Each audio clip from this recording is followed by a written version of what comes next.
কাজটা ধরতে গেলে না, এখানে ওই যে আমাদের দলীয় পরিষদের কথা হয়েছে, কথা যে ঠিক আছে আমরা নেক্সট থেকে আমাদের মিটিং হয়েছিল, আমি বলছিলাম যে আমাদের এসটিএম এর সাথে রেসপন্সিভটা শিখে না, তো রেসপন্সিভটা অনেক পরে শিখাচ্ছে, এটাই একটা গ্যাপ আছে। আচ্ছা, এটার গ্যাপটা হচ্ছে কি যে অ্যাকচুয়ালি এই একটা বা দুইটা ক্লাসে আসলে আপনি যে রেসপন্সিভ খুব ভালো কিছু করতে পারবেন এটাও কিন্তু ঠিক না, কারণ আমার টোটাল টিমের মধ্যে রেসপন্সিভ টেমপ্লেট অনলি শুধু আমি বানাতে পারি। হ্যাঁ, আমাদেরকেও তো আপনার শিষ্য বানাই। হ্যাঁ, তো বিষয়টা হচ্ছে না, আমিও পারতাম না যদি কিনা আমি ওখানে জব না করতাম। ওয়েব ডিজাইন সবাই পারে, কিন্তু রেসপন্সিভ না, এই ইমেল টেমপ্লেট বানানো সবাই পারে না।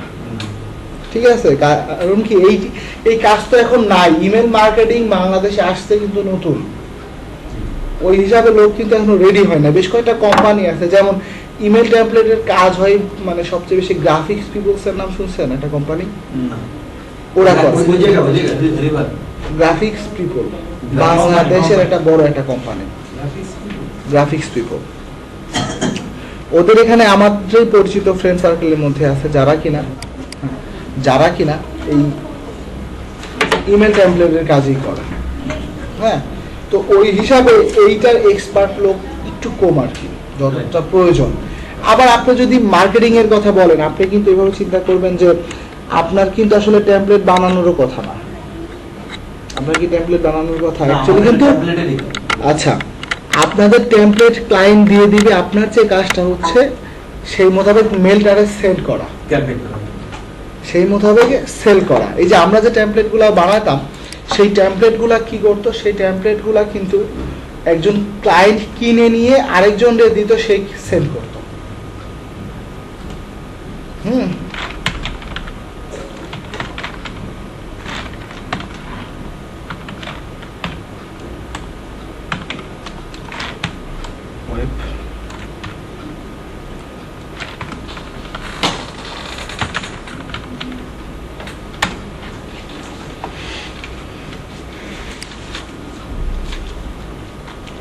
খেয়াল করেন,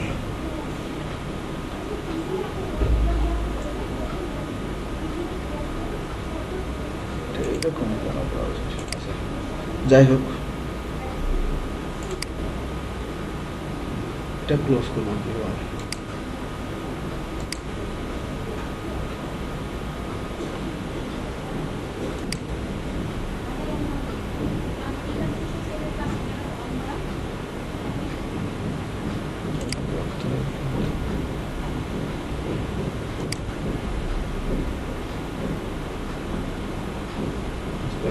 আচ্ছা, প্রয়োজন নাই, আমি উপর থেকেই দেখাই।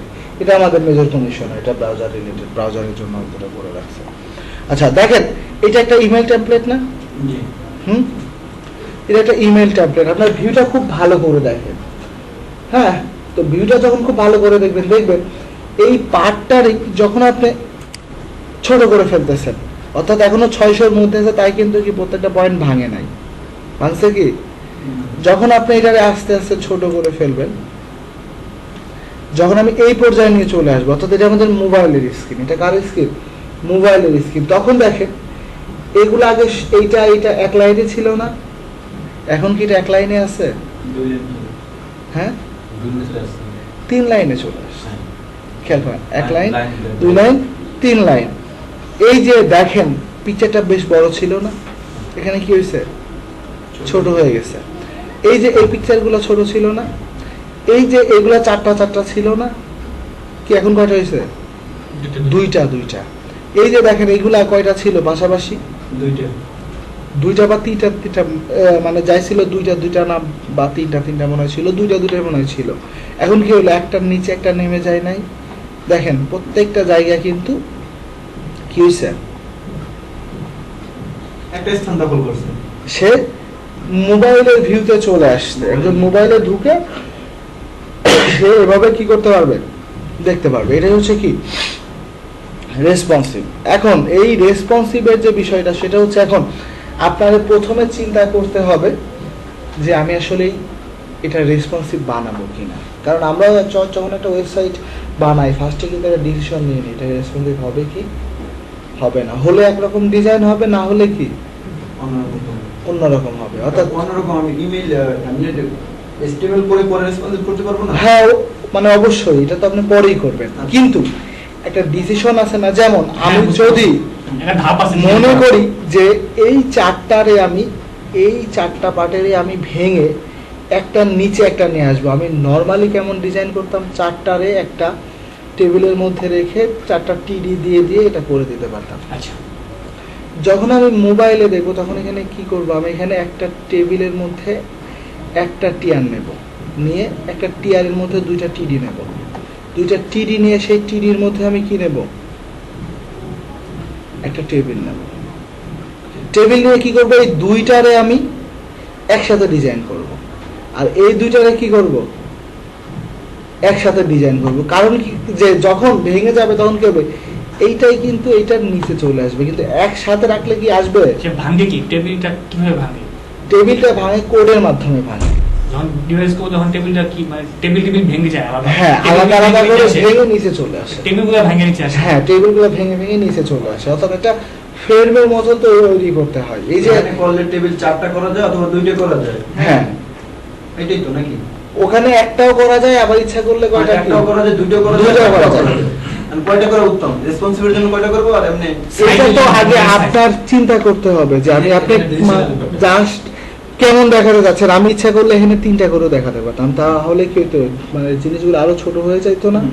তো এটা হচ্ছে কি একজন তো আমি কেন বললাম যে এই একটা দুইটা ক্লাসে ইমেল টেমপ্লেট আপনি পারবেন না, কারণ আমরা যখন শিখছি ওই ডিজাইন শিখে যাওয়ার পরেও 15 দিন লাগছে আমাদের শুধু এটা ফুল টাইম শিখতে, মানে ওই লেভেলের, যে লেভেলের চাচ্ছেন। তো আমি এবারে সেই ডিসিশন মেকিংটা দেখাই আমরা কিভাবে শুরু করব। জাস্ট সম্পূর্ণ পার্ট কিন্তু দেখানো পসিবল না, আমি আমার মতো করে আপনাদের সহজ করে একটা পার্ট দেখাবো। তো আমরা এখান থেকে গিয়ে যদি ফোল্ডার করি, আমরা এখানে লিখবো হচ্ছে কি নিউজ লেটার।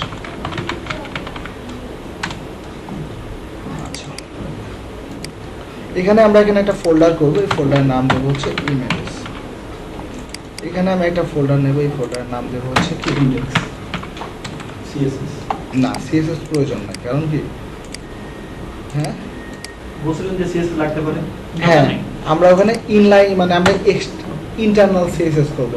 আপনি জানেন কিনা যে ইমেল টেমপ্লেটের ইমেলের যে পিকচারগুলোও কিন্তু কি ফোল্ডার থেকে যায় না, সার্ভার থেকে যায়।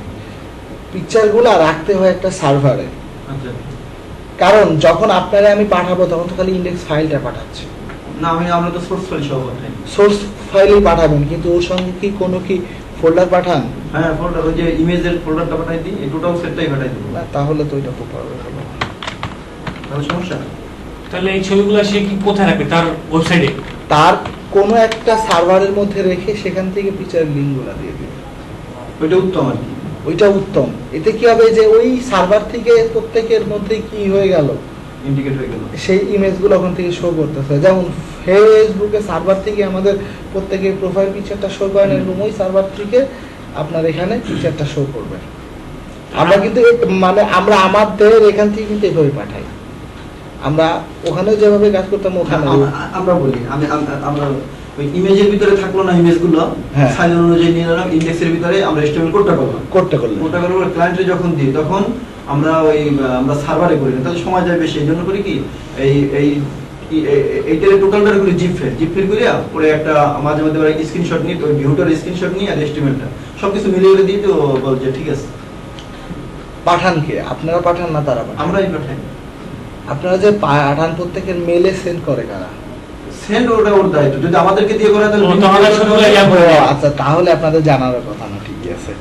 যারা সেন্ড করে তারা ওভাবে সেন্ড করে। আচ্ছা, ইমেজটা নিয়ে তারা তাদের ইয়াতে সার্ভারে গিয়ে সার্ভারে বা হচ্ছে মানে হচ্ছে ওই যে আপনার পিন্টারেস্ট আছে, হ্যাঁ হ্যাঁ বুঝতে পারছি। মানে ওই ধরনের যেসব জায়গাতে যে পিকচারগুলো স্টোর করে রাখা যায়। আচ্ছা আচ্ছা ঠিক আছে। আচ্ছা, ওটা বললেন কোন কোন জায়গায় স্টোর করা যায়। তো তাহলে আপনাদের জানাটা ঠিক আছে। আচ্ছা, এরকম করতেছে কেন? তো ডিম এবার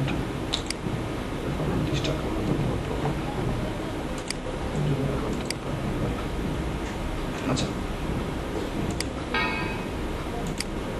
ইনস্টল করা না একটু ভালো আছে।